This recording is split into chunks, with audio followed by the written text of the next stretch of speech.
Quyidagi holatlar bemordagi tutqanoq, ya'ni epilepsiya kasalligini inkor etadi. Harakatlarning asimetrik bo'lishi. Bemorlarda tutqanoq bo'lgan holatda odatda qo'l-oyoqlar bir xil simmetrik harakat qiladi. Agar body bir taraf boshqacharoq, bir taraf boshqacharoq harakat qilayotgan bo'lsa, bu tutqanoq ehtimolini kamaytiradi. Tutqanoq tirish holatlari 2-3 minut davom etadi. Agar tutqanoq bundan ko'p davom etayotgan bo'lsa, ya'ni 5 minutdan ko'p davom etayotgan bo'lsa, katta ehtimol bilan tutqanoq, ya'ni epilepsiya kasalligi bo'lmasligi mumkin.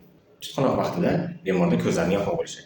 Tutqanoq bo'layotgan bemorlarda odatda ko'zlar yuqoriga ketgan yoki ochiq holatda bo'ladi. Agar bemorning ko'zlari yumuq bo'lsa, bemor o'ylayotgan bo'lishi mumkin. Tutqanoq tirish holatini boshlanishi va tugashini taklifga moyil bo'lish, ya'ni tasavvur qiling, bolacha yig'layapti, qaltirab qoldi, biror narsa olib bering deb. Agar siz olib bermagan bo'lsangiz, siz shunda mana deb qo'liga tutqazganingizda, u to'xtab qolganda, demak bu ham tutqanoq bo'lish ehtimolini kamaytiradi.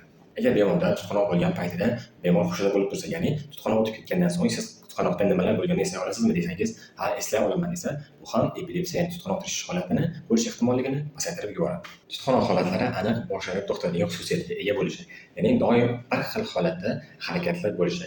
Bemorlar haqiqiy tutqanoq kasalliklarida har xil holatlarda sudurga kirish holatlariga uchraydilar. Agar doimo bir xil holatda qandaydir qolip asosida sudurga bo'layotgan bo'lsa, bu ham sudurga ehtimolligini kamaytiradi. Ba'zi hollarda yuqorida aytgan gaplarimizni tasdiqlash qiyin bo'ladi. Shuning uchun oxirgi tashxisni neonatolog epileptolog qo'yib beradi.